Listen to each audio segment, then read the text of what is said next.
Dentro del seno de los cristianos, esa opinión o teoría no se conocía. ¿Cómo entonces se extendió tanto la idea de que los cristianos no iban a estar en lo que llamamos la tribulación o gran tribulación? ¿Cómo se extendió esto? Si no había WhatsApp, no había YouTube, no había Instagram, no había Facebook, no había redes sociales. ¿Cómo se extendió tanto por sectores bautistas, sectores pentecostales, sectores de asambleas de hermanos? ¿Cómo se extendió tanto? Ay, amigo, te voy a decir cómo. Durante siglos, cuando se imprimían Biblias. Algunos dicen, bueno, la política en la Biblia no aparece. No, aparece en todas partes. Aparece en todos sitios. Con otras connotaciones, con otros nombres, con otros personajes, otros países, pero la política siempre ha existido y siempre, de alguna manera, para bien o para mal, ha tenido gran influencia en las naciones, en los pueblos, en las gentes. Podríamos hablar del caso de Natán, el famoso profeta Natán, aquel que vivía con David en el palacio en Jerusalén y que fue el responsable de amonestar al rey, nada más y nada menos que al rey David, de su pecado. Y después de un tiempo que David había pecado con Betsabé, la esposa de uno de sus soldados, Urías, la Biblia nos enseña que David fue amonestado por el profeta Natán. Y él amonestó a un rey, a un monarca, a un político, diríamos en cierta manera. Vemos que, por ejemplo, José, que no era un político, pero fue un estadista espectacular, le dio consejos nada más y nada menos que al hombre más poderoso de toda la tierra, al faraón de Egipto. Egipto era un imperio, una potencia militar tremenda. Y cuando él le interpreta los sueños al faraón, una vez que se los ha interpretado y le dice, mira, van a venir años de abundancia, van a venir tiempos de escasez, lo que tienes que hacer es esto, esto, esto y esto, y le da consejos e instrucciones concretas y específicas al faraón de Egipto acerca de lo que tenía que hacer. Y el faraón se somete, el faraón le agradece y dice, ese hombre que me recomiendas eres tú. Vemos a Daniel, nada más y nada menos que en Babilonia, la cuna de toda la brujería, de todo lo diabólico, de toda la idolatría del mundo, y allí está Daniel aconsejando y amonestando a reyes como Nabucodonosor, Belsasar y otros. Vemos en el Nuevo Testamento a Juan el Bautista, casualmente lo leí ayer, diciéndole a Herodes que lo que está haciendo está mal. Y Herodes era el rey, un rey títere, pero al fin y al cabo rey de Israel, puesto por los romanos. Y cuando él le roba, cuando él le quita a su hermano su esposa, el profeta Juan el Bautista le dice, lo que haces no es correcto, no es lícito. Y esto me imagino que no era agradable al rey Herodes, y al final le cortaron la cabeza, por decir la verdad, ¿no? Vemos al mismísimo Señor Jesucristo cuando es preguntado por algunos fariseos y por algunos religiosos de la época acerca del tema de los impuestos y de los tributos y todo esto. Vemos, por ejemplo, en Mateo, capítulo 22, del versículo 15 en adelante, unas palabras muy interesantes que quisiera leerlas en esta noche. Entonces los fariseos fueron y consultaron cómo sorprenderle en alguna palabra. Y le enviaron los discípulos de ellos con los herodianos diciendo, maestro, miren qué descripción los enemigos de Cristo, escucha esto, mira cómo describían los enemigos de Cristo, los que venían a sorprenderle en algún fallo, en algún error, cómo describieron a Cristo. Sabemos que eres amante de la verdad,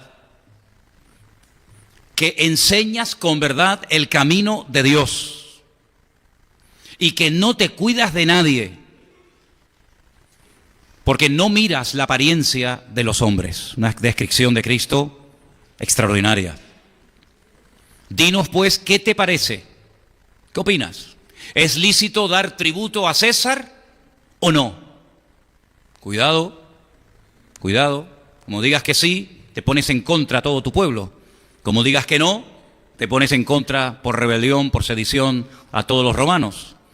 Jesús, conociendo la malicia de ellos, les dijo, ¿por qué me tentáis, hipócritas? Tremendo, ¿eh? ¿Por qué me tentáis, hipócritas? Mostradme la moneda del tributo. Y ellos le presentaron un denario. Entonces les dijo, ¿de quién es esta imagen y la inscripción? Le dijeron, de César. Y les dijo, dad pues a César lo que es de César y a Dios lo que es de Dios. ¿Cuántos dicen amén? Una respuesta espectacular. Los dejó a todos realmente con la boca abierta, ¿no? Así que vemos que el Señor Jesucristo no enseñó nunca a sus discípulos, y por consiguiente también a nosotros, que por el hecho de ser creyentes no tenemos que cumplir la ley, sino más bien todo lo contrario. Más bien todo lo contrario. Todas y cada una de las leyes tenemos que cumplirlas, subrayo, siempre y cuando no vayan en contra de la palabra de Dios. Siempre y cuando no sean leyes que vayan en contra de la Escritura, tenemos el deber y la obligación de cumplirlas. Hay momentos en la historia en la que se dictaron leyes injustas, como por ejemplo se prohibía orar, y Daniel dijo: hasta aquí hemos llegado, amigo. Esa ley no la pienso cumplir, porque aunque esté firmada y ratificada por el rey, es una ley incorrecta y nadie me va a impedir orar y tener comunión con mi Dios.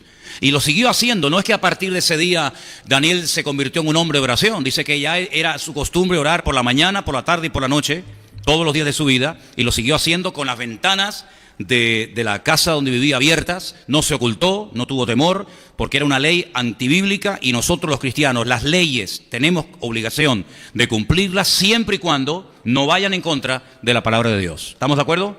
Amén. Romanos capítulo 13, estamos poniendo una base de lo que queremos hablar en esta tarde.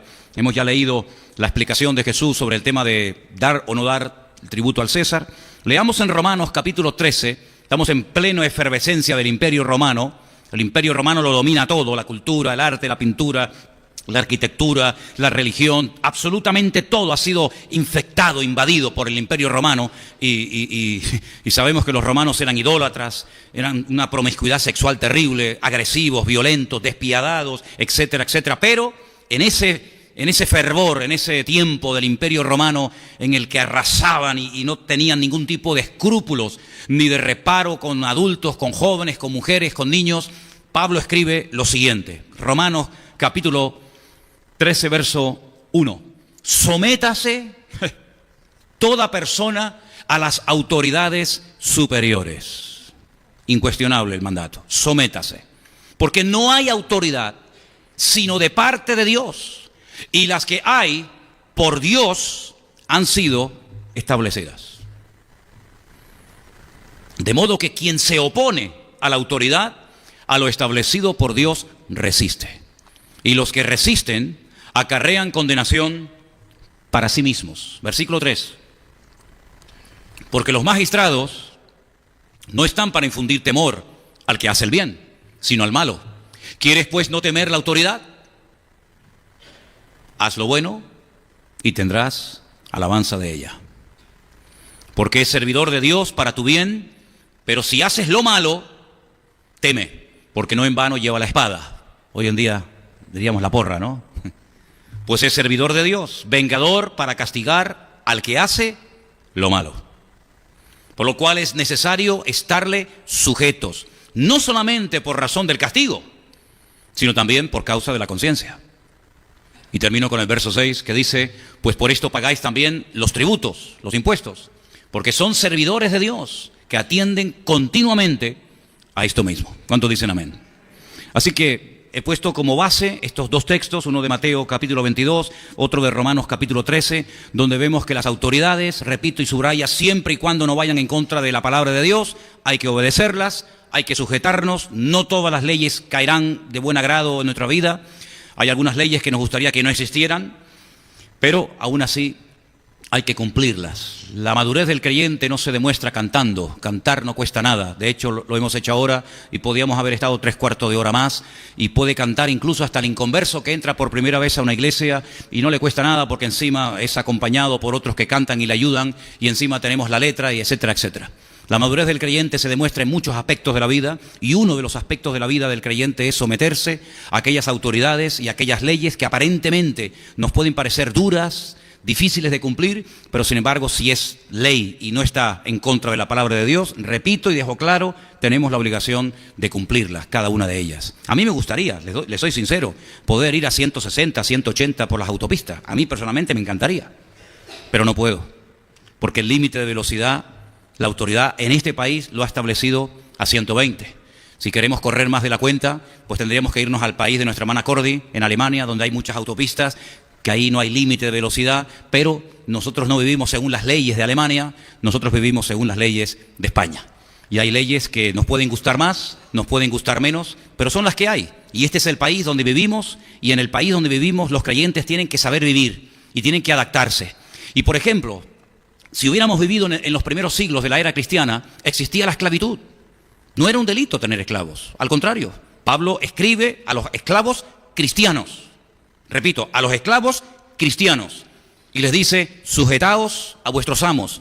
Y no creáis que porque algunos de ustedes tienen el privilegio de tener amos creyentes, le vais a servir peor.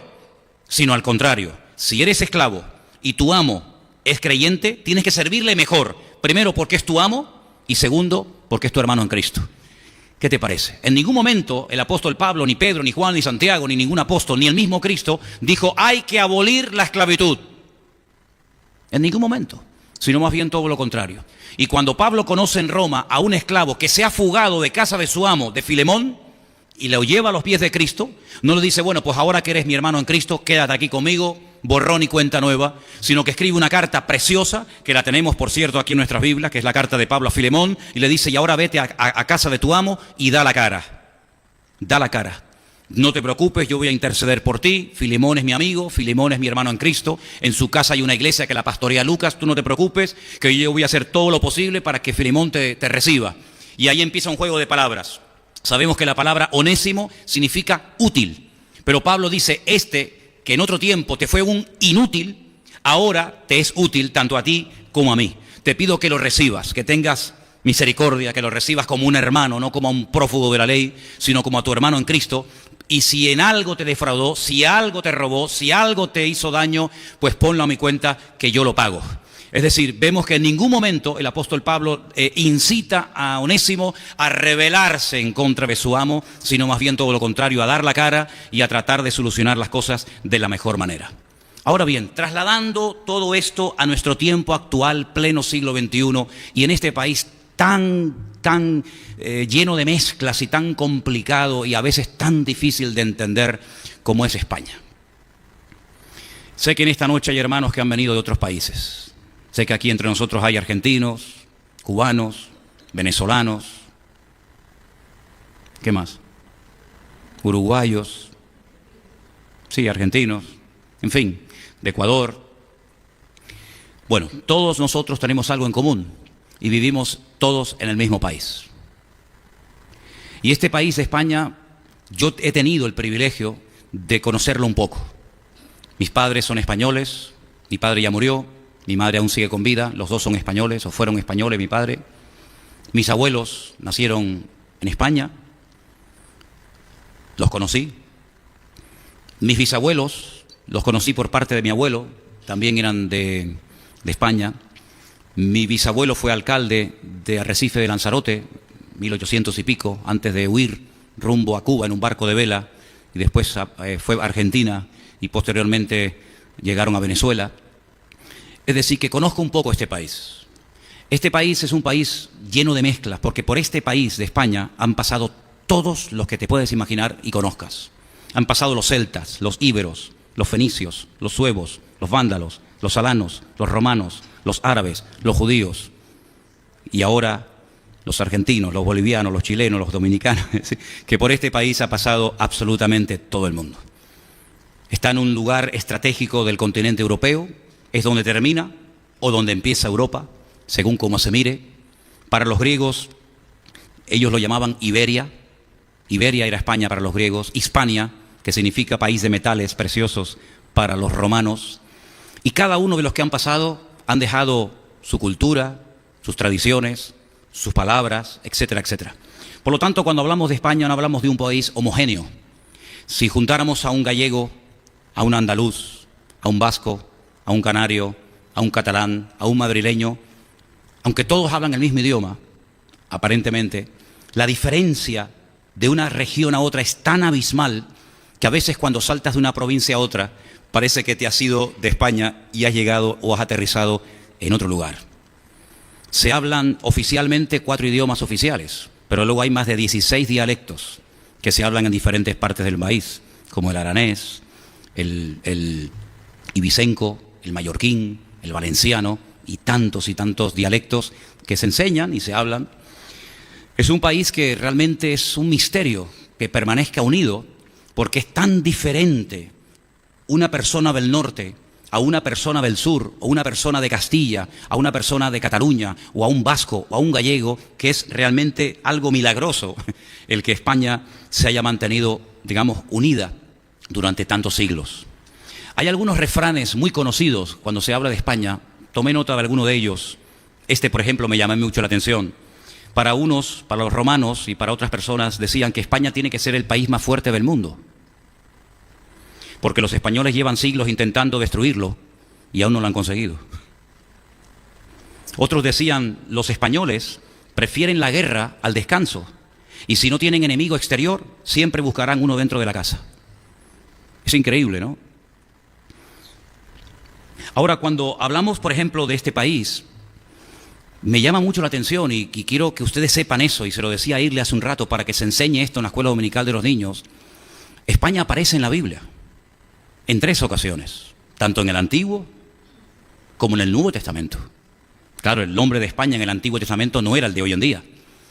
En el libro de Abdías, que es un libro muy pequeñito, que no tiene ni un capítulo, sino son todos versículos, concretamente en el versículo 20 de Abdías dice: y los cautivos de este ejército, de los hijos de Israel, poseerán lo de los cananeos hasta Sarepta, y los cautivos de Jerusalén que están en Sefarat, ese es el nombre de España en hebreo y en el Antiguo Testamento, Sefarat, los españoles son los sefardíes, en Sefarat poseerán las ciudades del Negev, del desierto del sur de Israel. Así que España aparece con su nombre primitivo, su nombre bíblico, como es Sefarat en el Antiguo Testamento.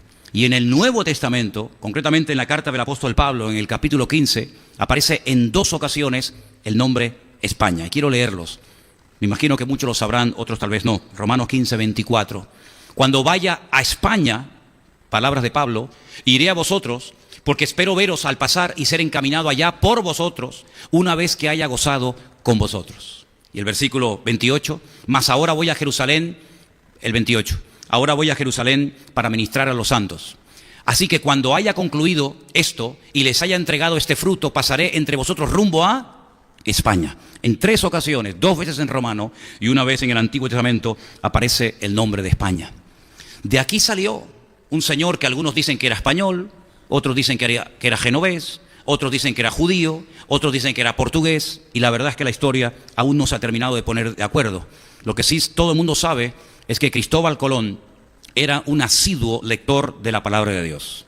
Era un hombre que leía la Biblia, era un hombre que creía que tenía una misión en esta vida, y él es el que se atreve a ir a Fernando y a Isabel, los reyes católicos, a pedirle financiación para ir por las Indias, pero por una ruta mucho más corta, porque él consideraba, por el diario de Cristóbal Colón que se encuentra en el Archivo de Indias en la ciudad de Sevilla, que la tierra no era plana, como se decía hasta entonces, sino que la tierra era redonda. Y Cristóbal Colón salió rumbo a América, paró aquí en las Islas Canarias, estuvo en la isla de Las Palmas, estuvo también en la isla de La Gomera, donde tuvo una especie de romance con la condesa de Peraza, etcétera, etcétera. Y bueno, no vamos a entrar en esos detalles, pero este fue el último puerto que tocó Cristóbal Colón antes de ir a América. Y salió del puerto de Palos, que como bien saben ustedes, está en el sur de España, concretamente en la provincia de Huelva. Fue en este país donde un sacerdote, nacido en un pueblecito de la provincia de Badajoz, un pueblo que hoy en día solamente tiene 1.300 habitantes. Si hoy en día tiene 1.300 habitantes, imagínense, en aquellos tiempos, pueblo de Montolín, ahí nació un cura llamado Casiodoro de Reina, un hombre que se jugó la vida primero repartiendo el Nuevo Testamento, que ya estaba traducido, y salía por las calles a repartir el Nuevo Testamento que habían traducido otras personas y que murieron quemados en la hoguera. Casiodoro de Reina, que fue un sacerdote cartujano en un monasterio de Sevilla, este hombre, motivado por el deseo de que el español pudiera tener la Biblia en su propio idioma, jugándose la vida, viaja a Alemania, viaja a Suiza y definitivamente traduce la Biblia, que hoy en día la pueden leer más de 577 millones de seres humanos que hablan el idioma que yo estoy hablando en esta noche. 577 millones de seres humanos pueden leer la Biblia en castellano, en español, gracias a este hombre que nació en un pueblo tan pequeño que hoy en día tiene, como acabo de decir, solamente 1.367 habitantes, Montolín, en la provincia de Badajoz. Pero no todo ha sido bonito, no todo ha sido romántico, no todo ha sido precioso. Este es el país que inventó el Tribunal del Santo Oficio, que empezó nada más y nada menos que en 1478, pleno siglo XV, y se terminó definitivamente en 1834, siglo XIX, la famosa Santa Inquisición. Es interesante que cuando firmaban y sentenciaban a la gente a la muerte, a la hoguera, a la crucifixión o como fuera, ponían un sello, y en el sello había una inscripción que decía «Surge Domine et judica causam tuam», y significa «Álzate, oh Dios, al defender tu causa». Salmo 73, versículo 74. Cientos, tal vez miles de personas murieron quemadas, torturadas por el delito de ser cristianos, aunque también ya aprovecharon para hacer una purga y limpiar España de brujas y de enemigos del rey, etcétera, etcétera. Así que no todo siempre ha sido bonito, pero cuento todo esto porque yo creo que la historia marca a los pueblos. Hay tradiciones, hay costumbres, hay palabras, hay canciones, hay folclore, hay muchas cosas que vienen de la antigüedad y todo eso es necesario saberlo y conocerlo para que entendamos por qué ese refrán que se dijo hace muchos años, Spain is different, es la pura realidad. España es un país muy diferente. No sé cuántos de ustedes conocen lo que llamamos nosotros la península, pero es realmente un país lleno de mezclas. Lo que comen, lo que cantan, cómo vive la gente en el País Vasco es completamente diferente a cómo vive un andaluz de Sevilla. O te vas, por ejemplo, a Cataluña, que nunca fue un reino independiente, siempre formó parte del reino de Aragón. Esa es la pura realidad. Cómo vive un catalán, cómo piensa un catalán, qué canta un catalán, cómo vive, cómo come, cómo actúa frente a la vida y lo comparas, por ejemplo, con un extremeño y no tiene absolutamente nada que ver. O por ejemplo, un canario con un gallego con un madrileño con uno de Cuenca. ¿Sí? Son como países dentro del mismo país. Ahora, poder llevar a este país a los pies de Cristo no ha sido tarea imposible, porque hubieron momentos en la historia en los que miles de personas abrazaron la reforma que se estaba produciendo en el corazón de Europa a través de aquellos grandes hombres de Dios que se utilizó en su momento el Señor de ellos, aunque no eran personas perfectas, ni mucho menos, pues no ha sido tarea fácil. En España ha habido mártires, en España ha habido gente que ha dado su vida por la causa del Evangelio, pero no hablo del siglo XIV, del siglo XV, del siglo XVI. Hablo de épocas mucho más tempranas y cercanas a nosotros, donde era un delito salir a la calle a predicar el Evangelio, donde había personas que eran expulsadas de trabajos o no los aceptaban simplemente. Y Elena podría contar experiencias personales de cómo no le dieron un trabajo en un momento determinado porque dijo que era una cristiana evangélica, o en algunas ocasiones cuando yo era mucho más joven y salía, por ejemplo, por las calles a predicar en el Puerto de la Cruz, en la Plaza del Charco, nos llevaban detenidos a comisaría por el delito de predicar el Evangelio al aire libre, o nos confiscaban las Biblias o los folletos que repartíamos en la playa de las Canteras hace años atrás, porque estaba totalmente prohibido y no se podía. Ahora bien, nosotros tenemos a la vuelta de la esquina, concretamente el día domingo, algo que yo he considerado en esta ocasión más que nunca, algo muy importante y creo mi deber hablar acerca de lo que se nos va a presentar el próximo domingo a millones de españoles que tendrán la oportunidad y la libertad de poder elegir, de poder votar y decidir en cierto sentido su destino. Comenzábamos el culto con un proverbio que yo quiero que lo volvamos a poner otra vez y que lo tengamos muy, pero que muy presente. Porque la Biblia nos dice que debemos de orar, ahora lo vamos a leer, por las autoridades, someternos a las autoridades, por supuesto, pero tengan en cuenta lo que dice Proverbios, y esto es sabiduría por escrito del rey Salomón. El rey Salomón era un monarca tremendamente poderoso, era un rey, dominaba todo el territorio de Israel, y él escribió, y él dijo que cuando los justos gobiernan, hay alegría en el pueblo. Pero también dijo en ese mismo proverbio que cuando los impíos, los enemigos de Dios, los enemigos de la palabra de Dios, gobiernan y ejercen autoridad y dominan, el pueblo gime, el pueblo sufre y el pueblo realmente lo pasa mal. En este país, en este momento, hay partidos políticos que odian a Dios. Y uno dice, ¿cómo puede ser eso? En este país hay partidos que odian la Biblia. En este país hay partidos que han sido capaces de blasfemar y de permitir procesiones donde el sacrilegio estaba al orden del día. Y en este país hay personas, políticos, con autoridad, porque se las dio el pueblo, que son totalmente anticristo, totalmente anticristiano. Y todo eso es un abanico de cosas. Son personas que le han dado total rienda suelta prácticamente, casi al principio era en casos puntuales y hoy prácticamente cualquier mujer puede abortar. Nosotros estamos 100% en contra del aborto, salvo el peligro de la madre, evidentemente. Pero partidos que tienen una especie de monotema y uno de ellos es el aborto. El aborto no se puede tocar porque es el derecho que se han ganado las mujeres de este país a pulso. Dijo una vez un gran filósofo español: algún día la humanidad reconocerá que el aborto es un crimen contra la humanidad misma. Algún día el hombre se dará cuenta que matar a su propia especie es lo peor que se puede hacer.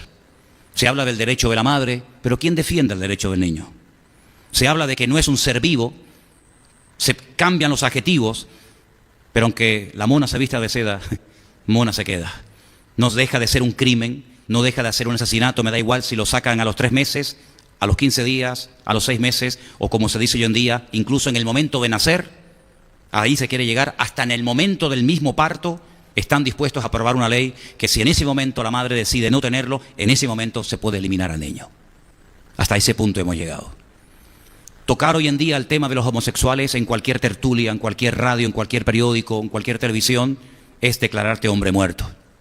Ha habido grandes periodistas que, no sé si ustedes han notado, que han desaparecido completamente de la radio, de la televisión, se han tenido incluso que ir a otros países, como por ejemplo nuestro hermano en Cristo César Vidal, uno de los mejores historiadores y periodistas que ha dado este país, se ha tenido que ir a vivir a los Estados Unidos, porque en cuanto tocaba en las tertulias, en las emisoras en las que trabajó el tema del aborto, el tema de la homosexualidad, se le cerraron todas las puertas, e incluso hasta algunas personas intentaron quitarle la vida y matarlo. Hablar que hoy en día la familia no solamente se puede formar por un hombre y una mujer, que esa es la familia bíblica y la que Dios avala, decir que no es familia ni matrimonio un hombre con un hombre, una mujer con una mujer, o un hombre con un animal con una mujer, eso hoy en día sería declararte hombre muerto y cerrarte todas las puertas. Pero a ese punto hemos llegado. Partidos que quieren apoyar otro modelo de familia que el que nuestro Dios nos ha enseñado en su palabra. Y creo que ya sabéis, porque lo he dicho en varias ocasiones, que la unión entre el hombre y la mujer, con esa unión entre un hombre y una mujer, se forma el nombre de Dios.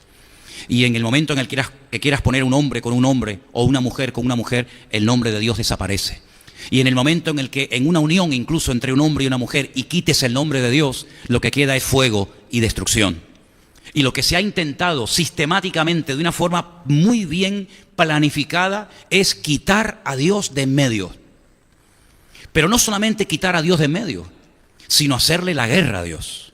Y ha habido personas que son diputados, que son personas de relevancia política a nivel nacional, que tienen sus escoltas y buenos sueldos, y que tienen sus choferes, etcétera, etcétera, que han sido capaces de entrar a iglesias, en este caso católicas, a interrumpir una misa, a interrumpir un acto religioso, lo cual es un delito registrado en la Constitución, porque consideran de que ser creyente o defender a la familia de toda la vida o estar en contra del aborto es como ser un retrógrado y ser una persona del siglo XV o del siglo XIV, cuando nada más lejos de la realidad. Nosotros los cristianos hemos sido llamados a defender la vida y nunca la muerte. Y les puedo asegurar de que el tema de la eutanasia está encima de la mesa y lo que se quiere es a toda costa introducirlo, y vamos a volver a los tiempos de la Segunda Guerra Mundial, donde el que no producía, el que no caía bien o el que tenía la más mínima tara o defecto se le podía eliminar porque no era productivo para la sociedad. Imagínense si se aprobara por decreto ley la eutanasia, a cuántos ancianos que ya están apaleando, humillando y tratando como si fueran animales, se les eliminaría y encima se creería que se les hace un favor. Bueno, pues detrás de todo lo que estoy diciendo, que nos puede parecer la época de los cavernícolas, la época de Sodoma y de Gomorra o de Babel, pues eso es algo actual, y eso es lo que llaman ser del siglo XXI. Eso es lo que llaman ser moderno. Hay partidos que tienen como punto de mira, de ayuda fundamental, a los musulmanes. Nosotros no tenemos nada en contra de los musulmanes, pero los musulmanes sí tienen muchas cosas en contra de nosotros. Porque para ser un buen cristiano uno tiene que amar a tu prójimo como a ti mismo. Pero para ser un buen musulmán tienes que amar, tienes que odiar a los cristianos, y si puedes matarlo, aprovecha y hazlo. Esa es la pura realidad. En el Corán no existe misericordia. Hemos estado en Israel hace muy poco y hemos visto filas de viudas o de mujeres abandonadas o de niños con defectos que no van a recibir ni la más mínima misericordia, porque en el momento en el que tu marido muere, o caes enfermo, o tienes la desgracia de caer en la droga, o de quedarte solo ante la vida, amigo, eres hombre muerto, como en los tiempos de la Biblia, que los extranjeros, los huérfanos y las viudas eran los colectivos más desfavorecidos y eran personas condenadas a la miseria más absoluta, hasta que Cristo aparecía por allí, ¿verdad? Y les cambiaba la vida. Bueno, pues me acaban de decir hace unos días que van a construir una de las mezquitas más grandes de Europa, aquí, en Tenerife, en Adeje, en el sur de nuestra isla. ¿Quién cede esos terrenos? ¿Quién concede esas licencias de obra? ¿Quién financia todo eso? Bueno, dicen, y esto se sabe de toda la vida, ya lo vimos cuando estábamos en Kenia, que fui con Armando en varias ocasiones, Arabia Saudita da más de entre 8.000 y 10.000 millones de dólares todos los años para la construcción de mezquitas por todas partes del mundo. Hemos visto, por ejemplo, en la ciudad de Malindi, en Kenia, mezquitas totalmente vacías, pero cuanto más, mejor, para que pueda haber prevalencia por encima de los cristianos. Y en este país, sabéis que los musulmanes tienen todas las puertas abiertas y reciben subvenciones. La pregunta es, ¿por qué hay ciertos y determinados políticos o partidos que se casan y que se llevan tan bien con los musulmanes? Bueno, es muy fácil entender la explicación, porque así como los musulmanes odian a los cristianos, hay muchos políticos que odian a los cristianos, y todo el que odia a los cristianos, Dios los cría y el diablo los junta. Por esa sencilla razón. Quiero que también sepan ustedes, hermanos, que no solamente está pasando esto en nuestros días hoy en día, sino que no hace mucho tiempo, yo lo dije aquí, no sé si ustedes se acuerdan, se quería aprobar una ley, gracias al Señor que no salió, pero se quería aprobar una ley donde todos los que fueran a predicar desde un púlpito en una iglesia el domingo, tenían que ir a una oficina, a un edificio, a un lugar que ellos establecieran y diseñaran y designaran, y llevarles el mensaje por escrito, para que ellos revisaran si las palabras que los pastores íbamos a predicar el domingo a la mañana o a la tarde podían ser ofensivas, o podían tocar el tema de la homosexualidad, y entonces una especie de censura, decir, lo siento, esto usted no lo puede decir, esto es un delito, esto no lo puede decir, y entonces ellos te aprobaban o no el mensaje que tenías que compartir el domingo, y entonces venías y dabas el mensaje según lo que ellos te habían cortado o añadido. A esos extremos se quería llegar el año pasado aquí, en España, en este país. Gracias al Señor que esa ley no se aprobó, aunque yo les puedo asegurar que este que les habla terminaría en la cárcel.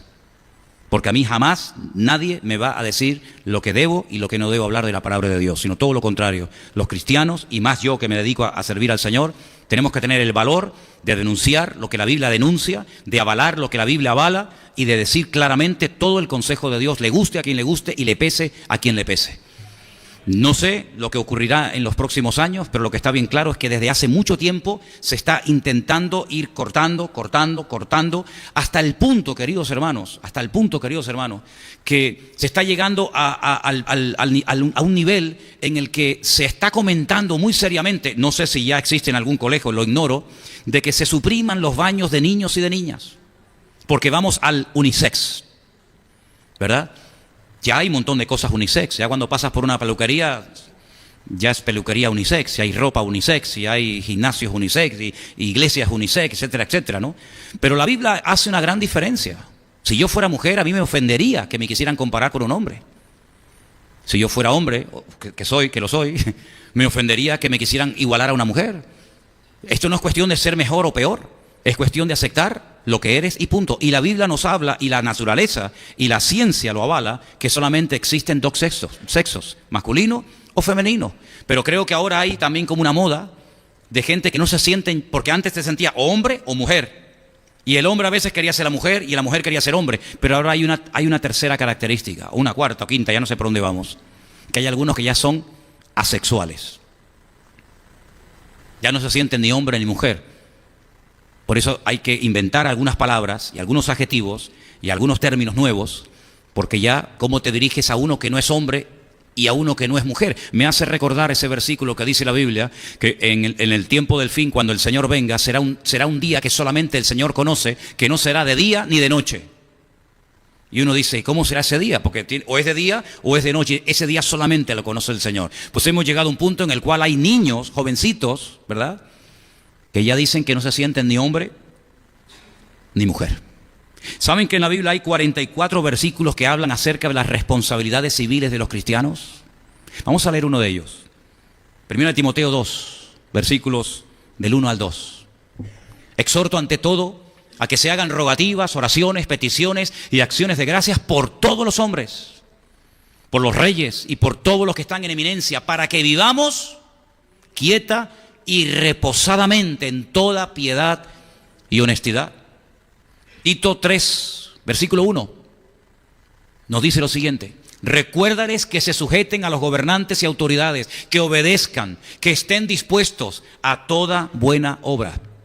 Nuestra obligación es orar para que vivamos quieta y reposadamente, dice la Biblia. Luego, si podemos vivir tranquilos, quieta y reposadamente orando, oremos. Oremos entonces. Porque con nuestras oraciones podemos cambiar muchas cosas. No solamente en el mundo espiritual, que ya lo hemos visto, sino que con nuestras oraciones podemos también cambiar muchas cosas que nos van a afectar a todos a partir de la próxima semana. Ahora, el espectro, el panorama político que se nos presenta delante de nosotros es muy variopinto. Aunque realmente, les digo con toda honestidad, son todos como loros. Repiten más o menos todos lo mismo. Da igual si es fulanito o es menganito, más o menos es una especie de monotono. Así como nosotros creemos que no existe una iglesia perfecta, sino la nuestra solamente, ¿verdad?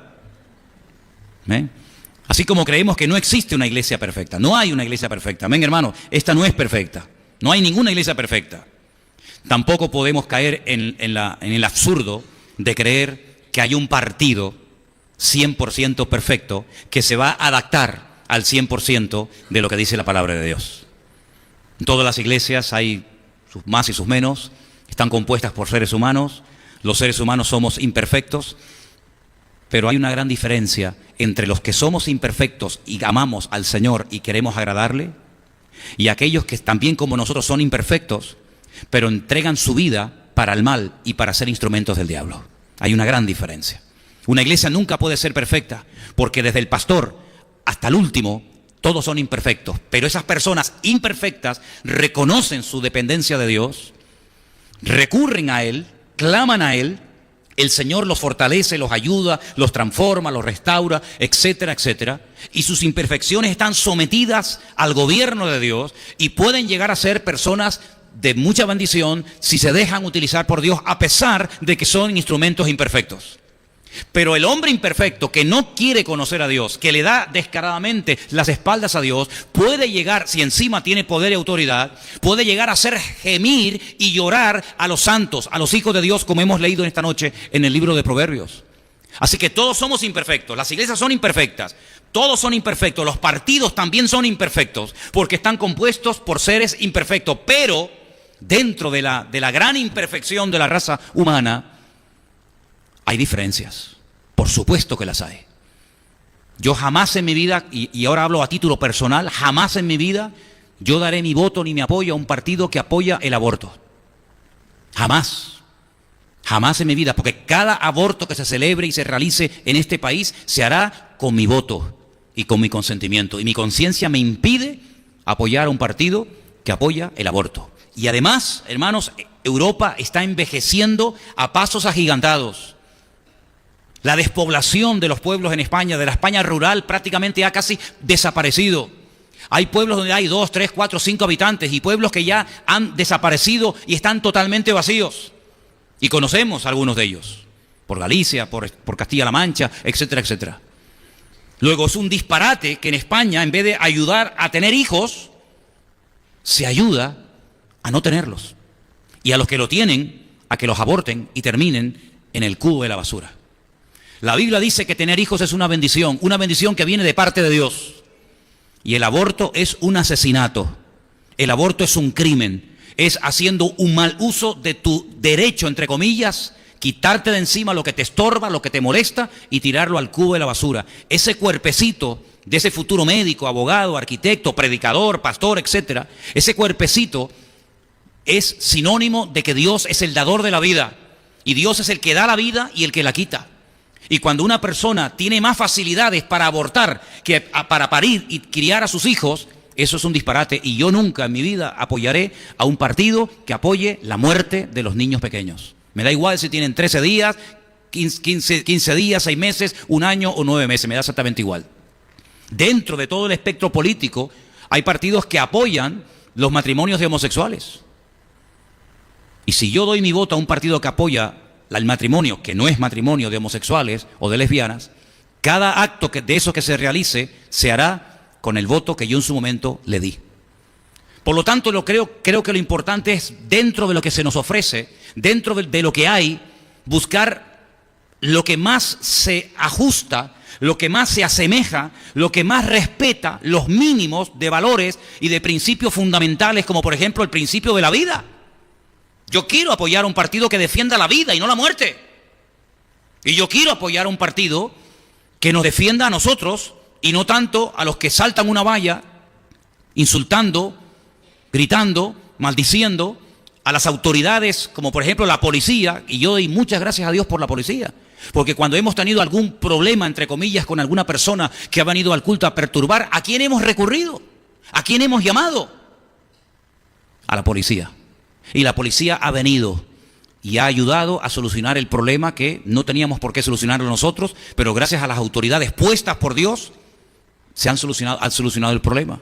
Y no es la primera vez ni la última que cuando veo a policías yo me acerco a ellos y les digo: soy fulanito de tal, pastor del Centro Evangélico Vida Nueva de la calle Garcilaso La Vega número 13, le doy las gracias por el trabajo que estáis haciendo, estamos orgullosos de ustedes. Y no me avergüenza al decirlo, sino todo lo contrario. ¿Qué quieren que les diga? Y yo quiero sinceramente que todos y cada uno de nosotros afinemos nuestra conciencia, porque el domingo millones de personas iremos a votar. Y en conciencia tenemos que decir: Señor, yo voy a apoyar lo antibíblico, yo voy a apoyar lo que se ríe y se mofa de ti, yo voy a apoyar personas que apoyan la muerte en vez de la vida. Todas esas cosas tenemos que ponerlas delante de Dios y orar y decir: Señor, ayúdanos a no equivocarnos, a no apoyar lo incorrecto, a no apoyar lo que no es bíblico. Miren, Juan el Bautista podía haberse callado la boca. ¿A ti qué te importa si Herodes se está acostando con su cuñada? Déjalo a él, tú cállate, tú predica el Evangelio. No, pero es que el Evangelio no solamente es predicar y hablar de Cristo. El Evangelio y la responsabilidad de un siervo de Dios y del creyente es denunciar el pecado, dice la Biblia, ¿sí o no? Juan el Bautista podía haberle dicho: bueno, total, a mí qué más me da, miro para otra parte. No. Y cuando Herodes, el rey de Israel, le dijo a Cristo que quería hablar con él y conocerlo personalmente, Cristo podía haber dicho: qué maravilla, el rey nos quiere visitar, vamos, hoy por lo menos comeremos calentito. El Señor Jesucristo dijo: id y decirle a esa zorra, que me imagino que no le habrá sentado nada bien, el que le dijera: Jesús, el hombre más famoso del país, el hombre más amado y odiado al mismo tiempo de Israel, que le dijera en su cara al rey de Israel o a los mensajeros del rey de Israel, Herodes, decirle a esa zorra que yo estoy haciendo el trabajo, estoy haciendo la obra de mi padre y que no la voy a interrumpir por ir a atender sus caprichos y sus tonterías. Y lo denunció y lo llamó zorra. Imagínense que nosotros utilizáramos esos calificativos para dirigirnos a las autoridades hoy en día. Sería tremenda, ¿verdad?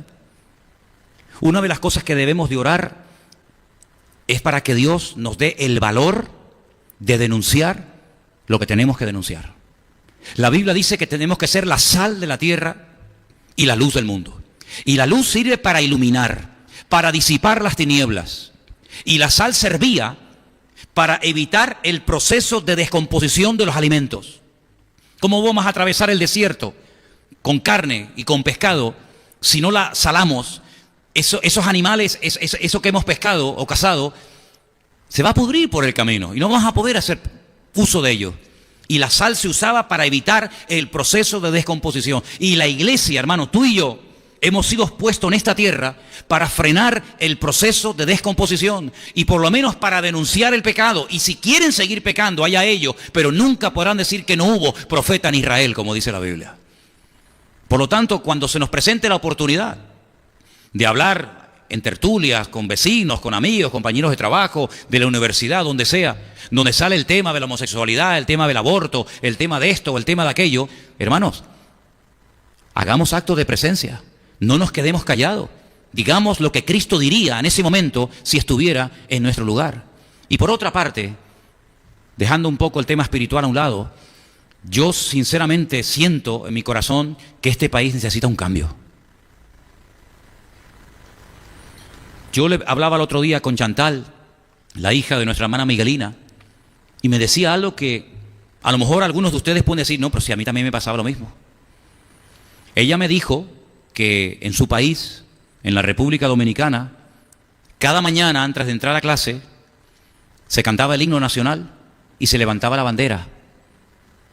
Y nos llamaba la atención y lo veían como lo más normal del mundo.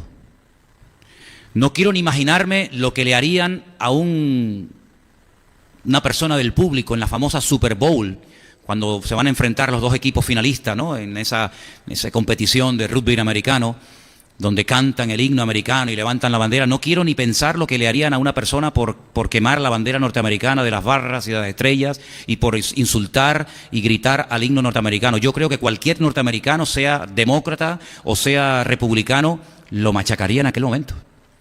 No sé cómo era en Cuba, si se cantaba el himno y se levantaba la bandera, o en Venezuela.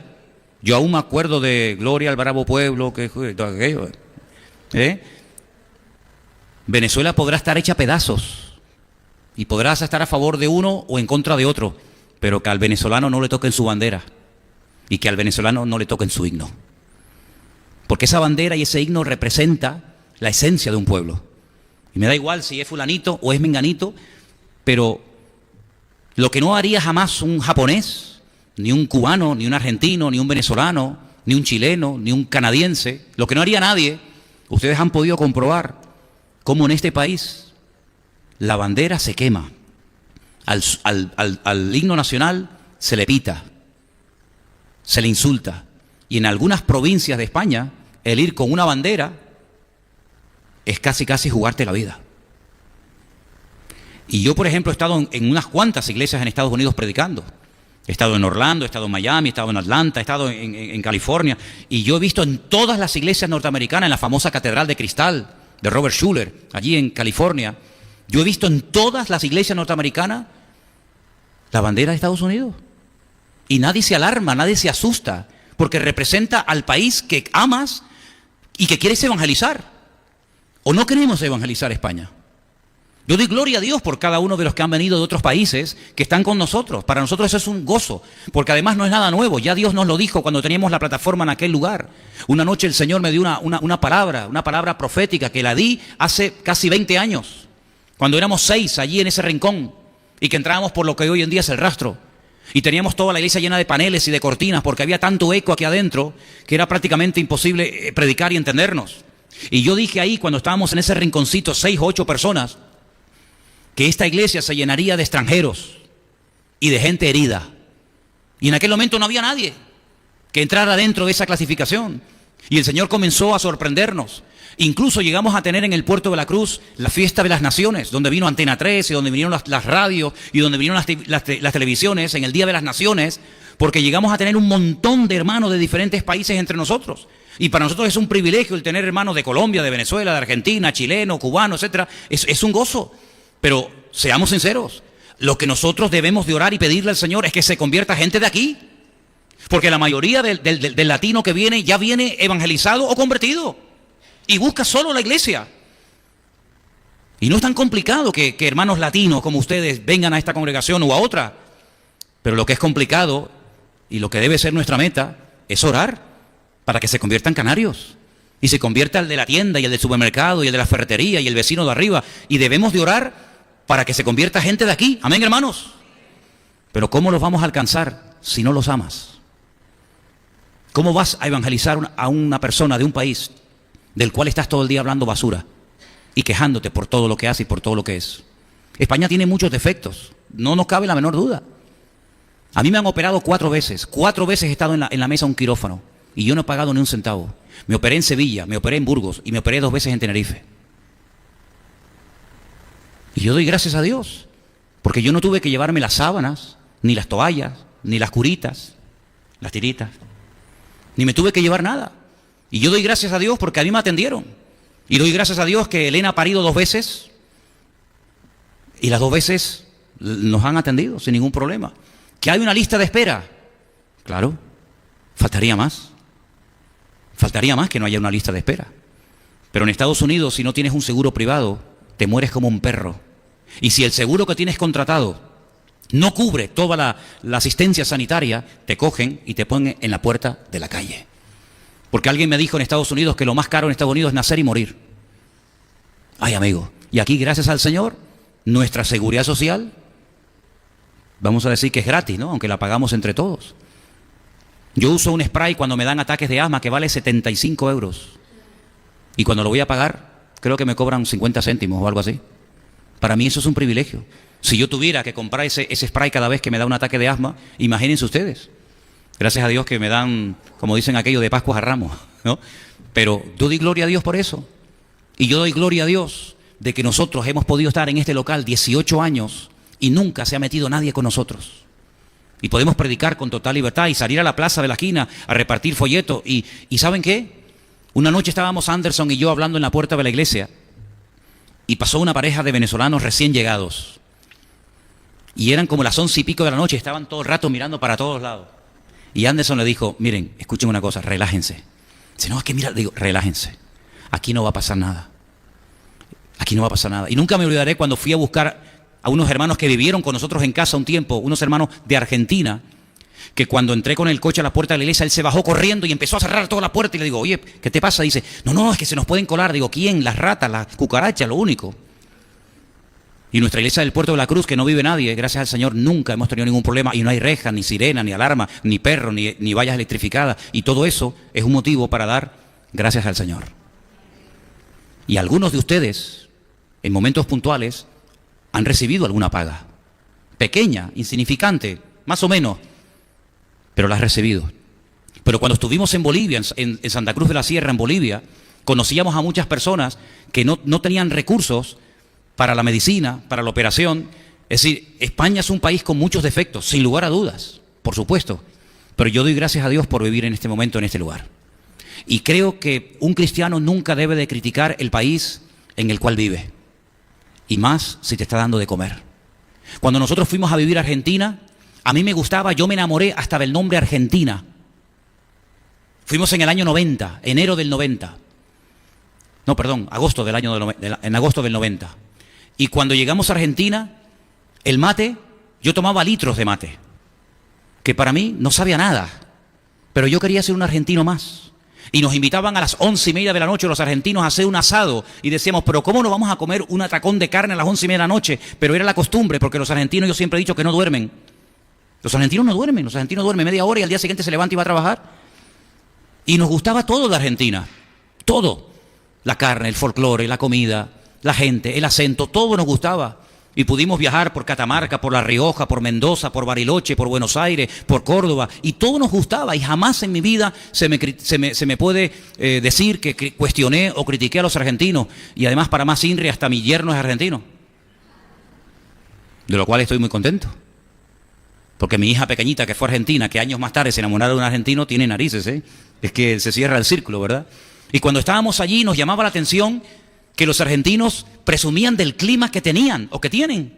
Y se nos acercaban y nos decían, aquí, nosotros, esto es lo mejor del mundo. Aquí tenemos los 4 climas. Tenemos primavera, tenemos verano, otoño, invierno. Y nos echábamos a reír. Porque decíamos, nosotros vivimos en una isla así que ni se ve en el mapa. Y tenemos en el mismo día los 4 climas.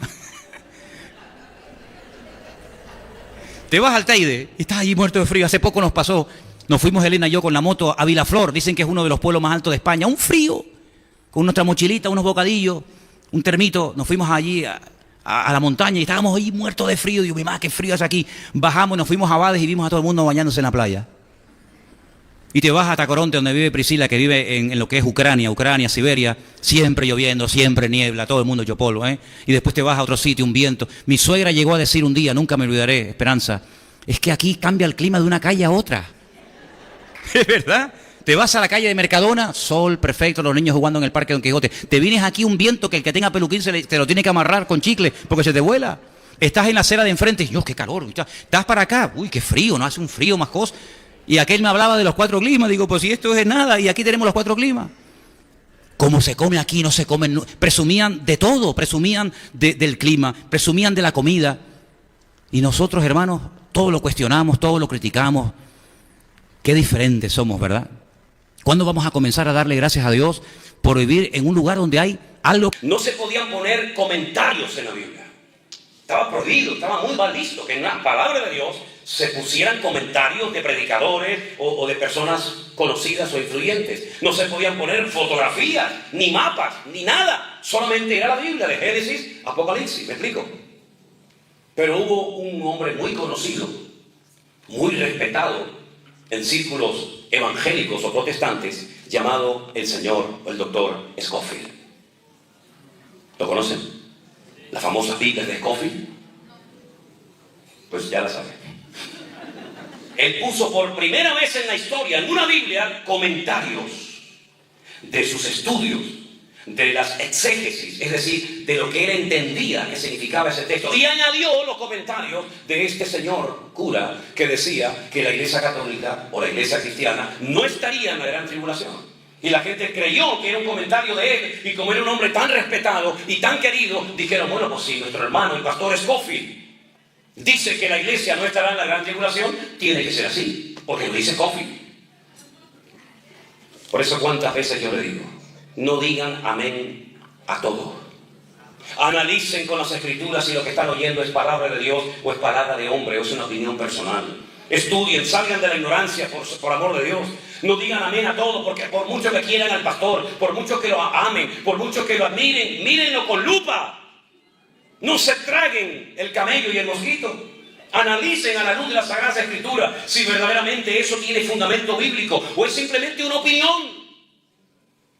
Porque no significa que porque yo estoy aquí esta mañana puedo decir barbaridades y ustedes tienen que decir amén, pastor, lo queremos mucho, amén. ¿Qué me quieren mucho ni vainas? Olvídense de eso, hombre. No sean ingenuos, no sean tontos.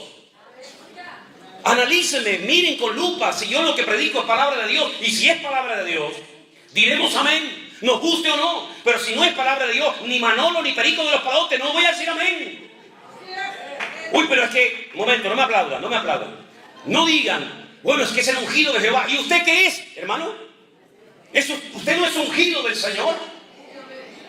¿O esto es como jefes y indios, vaqueros y buenos y malos? Todos somos iguales delante de la presencia del Señor. No miren, no veneren a los hombres. Pablo era un tremendo hombre de Dios y cuando terminaba de predicar decían, gracias hermano, Dios le bendiga. Vamos a escudriñar en las escrituras si lo que este hombre nos acaba de enseñar es bíblico o no es bíblico. Y dice que eran más nobles.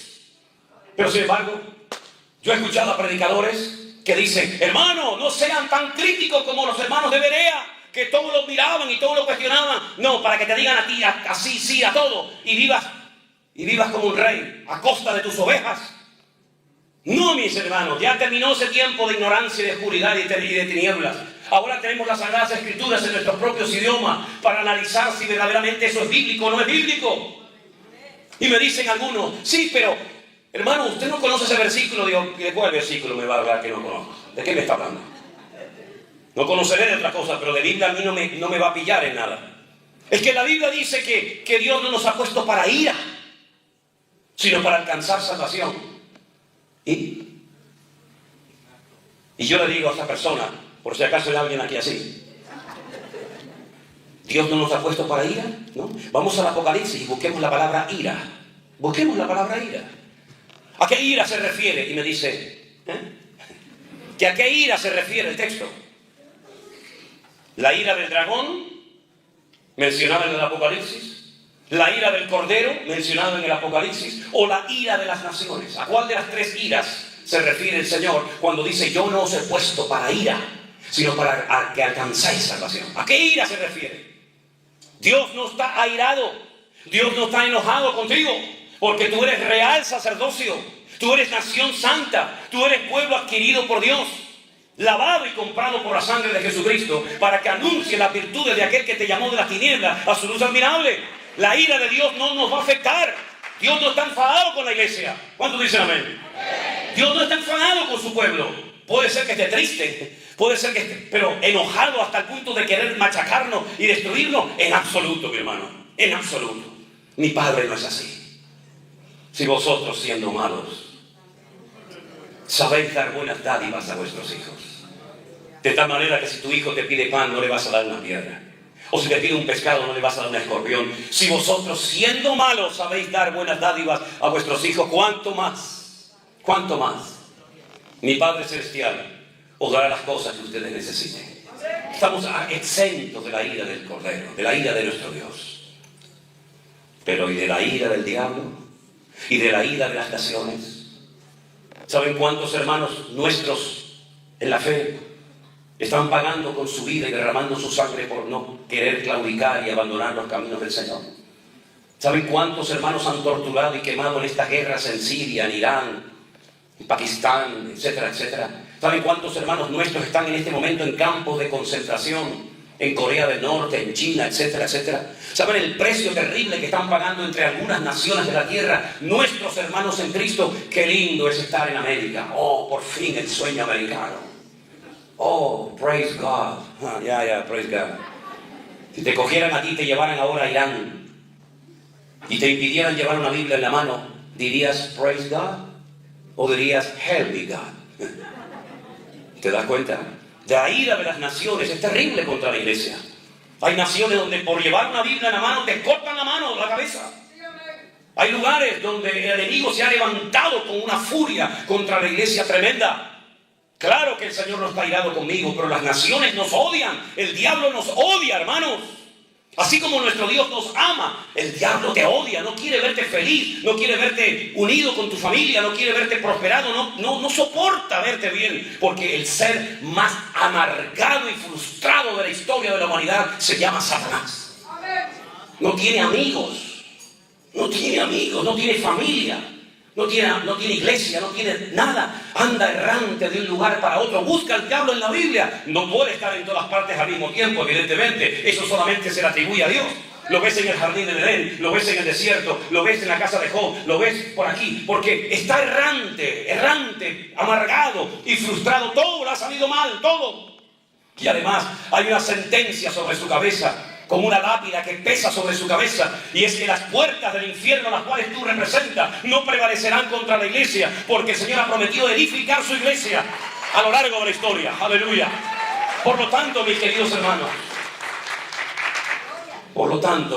hermanos, ¿quién dijo que nosotros no íbamos a padecer persecuciones y luchas y pruebas y dificultades? ¿Quién dijo eso?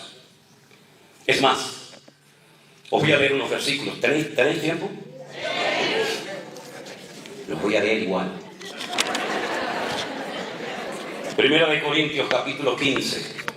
Este versículo pone nerviosos a los que tienen que corregir su doctrina. Este versículo pone nerviosos a los que dicen, uy, yo esto nunca lo había leído así. Bueno, pues esto no se escribió ayer a la tarde, ¿eh? Esto no lo escribí yo hoy temprano a la mañana para convencerle a usted de nada. Esto lleva 2000 años escrito aquí. Primera de Corintios, capítulo 15 dice, escuche bien, si tiene su Biblia a mano, en el versículo 51 de la palabra de Dios, dice así. Primera de Corintios 15, 51. Es Pablo hablando y diciendo, he aquí, os digo un misterio. Os voy a revelar un secreto, un misterio, algo que ha estado oculto, algo que no se ha dicho nunca. Yo os lo voy a contar. Yo os voy a revelar un misterio. No todos dormiremos, pero todos seremos transformados. Se producirá, como dice en el texto griego, una metamorfosis.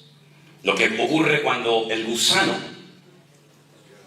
pasa por un periodo y se convierte en una hermosa mariposa, ¿verdad? Eso es lo que ocurrirá. No todos dormirán, pero todos serán transformados. En un momento, en un abrir y cerrar de ojos. ¿Cuándo? A la final, en la última trompeta, se tocará la trompeta. Los muertos serán resucitados incorruptibles y nosotros seremos transformados. Si usted lee detenidamente cada palabra de este texto, esto es algo increíble. No todos vamos a morir, pero todos vamos a tener un nuevo cuerpo, vamos a ser transformados. En un momento, en décimas, milésimas de segundo. ¿Pero cuándo? A la final trompeta. Y entonces los que estaban muertos resucitarán. Y luego nosotros, porque él pensaba que iba a estar allí en ese momento vivo, luego nosotros seremos arrebatados, seremos llevados a su presencia por la eternidad.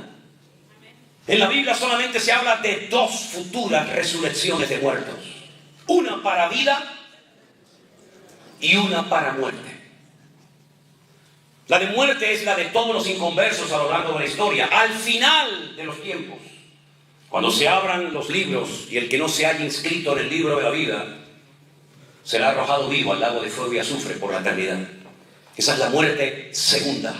Como alguien dijo, el que nació una vez muere dos veces. El que nació dos veces muere solamente una vez. Ahí queda grabado para que después lo analicen y digan, no entendí nada, no se preocupe, hay que seguir avanzando, hay que seguir. Pablo dice, no todos dormiremos, no todo el mundo va a morir. ¿Saben que ese es el anhelo de mi corazón? Que no me entierren, que no muera, sino que cuando venga mi Señor me lleve con Él en vida. ¿Y a cuánto les gustaría eso? Amén, a todos, ¿ah que sí? Todos quieren ir al cielo, pero nadie se quiere morir. Todos se quieren ir vivos. Bueno, hay algunos que sigan vivos, porque no murieron, porque el Señor vino y se los llevó en vida. Por eso dice, no todos dormiremos. ¿Y qué es dormir en la Biblia? Es morir, ¿verdad? Como cuando el Señor se lo dijo a Lázaro, a sus discípulos. Por consiguiente, aquí hay una información tremenda. Esto de la resurrección, esto de seremos transformados y llevados a su presencia para estar con Él siempre, se va a llevar a cabo, como dijo él, a la final trompeta. Si usted comienza a leer el libro del Apocalipsis, que es muy interesante y está en orden cronológico, usted va a encontrar capítulo 1, aparición del Señor Jesucristo en la isla de Patmos a su siervo Juan. Escribe lo que has visto, lo que fue y lo que será, y mándalo a las 7 iglesias del Apocalipsis, ¿verdad? Capítulo 2, comenzamos a ver mensajes a las 7 iglesias, Éfeso, Esmirna, Pérgamo, Tiatira, Sardis, Filadelfia, la Odisea. Y así sucesivamente tú vas viendo cómo va pasando un suceso, otro y otro, hasta que llegas a un capítulo donde se le hace una pregunta interesante a Juan y se le dice, Juan, una pregunta. Estos que no se pueden contar con ropas blancas, de todas las naciones, de todas las tribus, pueblos y lenguas, incontables el número. ¿Quiénes son? ¿De dónde vienen? ¿De dónde han salido? Y Juan lloraba y decía, no lo sé, Señor, no lo sé. Pero cualquier cristiano hoy en día sabe que la respuesta fue, estos son los que han salido de la tribulación. Y no han manchado sus ropas, sino que se han mantenido santos y limpios y puros para el Señor. Entonces comienzan los 7 sellos. Después las 7 trompetas. Y al final de todo, lo terrible, las 7 copas. La segunda parte de la gran tribulación. Los últimos 7 años y medio. Pero Pablo dice, a la final trompeta, los muertos serán resucitados. Primera resurrección. Y nosotros que estemos allí, seremos arrebatados con el Señor. Luego hay 7 sellos. 7 trompetas. ¿Y cuánto tiempo pasa desde el primer sello hasta la última trompeta? 3 años y medio. Si los muertos en Cristo fueron arrebatados antes de la tribulación, quiere decir que hay una resurrección allí, otra de la cual está Pablo hablando aquí, ya van 2, y queda la tercera al final de los tiempos, ya son 3, y ya no me encaja, porque la Biblia solamente habla de 2, no habla de 3. Entonces, ¿no será que esos que decían que se iban antes no se fueron, sino que estamos aquí hasta la final trompeta y entonces resucitaremos y estaremos con el Señor? Entonces, ¿la iglesia va a estar por lo menos en una primera parte de la tribulación? ¿Sí o no? La Biblia nos está hablando en esta mañana. Entonces, ¿no será mejor prepararse para lo bueno que creer que nos vamos y después nos quedamos? ¿No será mejor decir, hermanos, vamos a prepararnos, vamos a doblar la guardia, vamos a ponernos en orden, vamos a poner nuestras familias en orden, vamos a buscar al Señor para que aquel día no nos sorprenda como ladrón en la noche? Y si pasamos por fuego, y si pasamos por tribulaciones, y si pasamos por persecución o lo que sea, no os sorprendáis del fuego de prueba que os ha sobrevenido, como si alguna cosa extraña os aconteciese, sino recordad que los mismos padecimientos los están pasando nuestros hermanos en todas las naciones de la tierra. Y si uno dice, pero Señor, tardas en venir, ¿por qué no viene ya? Anoche escuché a un cantante famoso. No me llevé ninguna sorpresa porque ya me lo olía. Donde decía este cantante famoso, Dios nos ha abandonado. Ya no se nota que estás con nosotros, nos has abandonado. Entonces mira a la cámara y dice, les doy esta idea. Dios ya nos ha abandonado. Es impresionante. Es increíble las barbaridades que vamos a escuchar en los últimos tiempos, ¿verdad? ¿De qué sirve que te subas aquí y levantes tus manos y te caigan las lágrimas de cocodrilo, supuestamente alabando a Dios, si después dices ante una cámara a tus seguidores, Dios nos ha abandonado? No, te voy a recordar el versículo, mi querido amigo, iba a decir. No eres mi querido amigo. Dios no retarda su promesa, según algunos la tienen por tardanza, sino que es paciente para con todos, para que tú también te arrepientas de tus pecados y no digas que Dios nos ha abandonado, porque mi Dios dice, yo estaré contigo todos los días hasta el fin del mundo. Él no te abandonó, eres tú el que lo has abandonado a Él. Dios no abandona a nadie, somos nosotros los que nos desconectamos del Señor.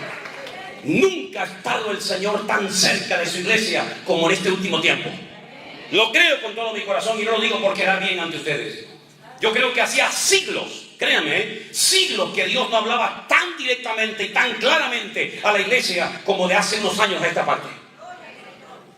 Hacía años que como que no pasaba nada, todo lo que oíamos era desastre, abusos de poder, etcétera, etcétera. Pero Dios ha venido hablando y hablando y hablando, y podando, y cortando, y corrigiendo, y quitando escamas de los ojos, y quitando el miedo a los hombres, etcétera, etcétera, en estos últimos años, como nunca antes.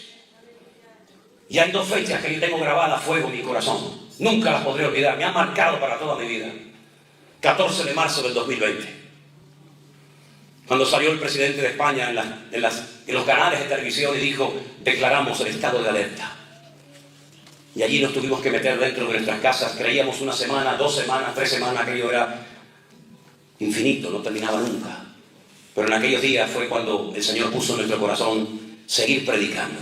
¿A qué me llamó el Señor a predicar? Pues predica, con gente, sin gente, con sillas llenas, con sillas vacías. Da igual, tú sigue haciendo, cumple con tu ministerio, dice el Señor, ¿no? Cumple con tu ministerio, pues yo cumplo con mi ministerio. Y ahí estábamos predicando a sillas vacías. Qué sensación tan rara. Algo que en mi vida había soñado, pero fue en aquellos días donde el Señor comenzó a hacer una obra maravillosa. Una onda, una ola expansiva de su poder, recorriendo su palabra todas las naciones de la tierra hasta llegar hasta nuestros días. Y Dios nos demostró que Él es fiel, que no nos faltó la comida. Dios nos demostró que Él iba a estar con nosotros. Y aunque tuvimos que estar encerrados, como decía el Señor en su palabra, pueblo mío, entra en tu aposento, cierra la puerta un poquito, hasta que yo pase con mi indignación por las naciones de la tierra, y la tierra se llene de sangre y de muertos. Nosotros allí encerrados comenzamos a orar y a leer la palabra y a difundir su palabra. Y vimos el respaldo del Señor. Porque el que es fiel en lo poco, Dios le da mayores cosas. Pero el que no es fiel y se goza en lo poco, difícilmente el Señor te dará más. Así que, mis queridos hermanos, esa fue la primera fecha, la bendita pandemia, como algunos la llaman. Y la segunda fecha, sin lugar a dudas, diciembre de 2022. Cuando tuvimos que llevar a nuestra hija al hospital y pensaban que tenía muchísimos tumores y hasta pusieron la palabra metástasis en el informe médico, pero al final el Señor se glorificó y se dieron cuenta de que eran lesiones, no tumores en el cerebro. Y ahora el día 14 de marzo, 3 años justamente después de aquella pandemia, ella tiene que comenzar un tratamiento por el cual yo sé que ustedes van a estar orando. Así que, mis queridos hermanos, créanme, yo podría estar hablando horas, días y semanas enteras de todo esto. Podríamos hablar de cómo va a ser el anticristo. No les puedo revelar el nombre, pero sí les puedo decir el valor numérico de su nombre.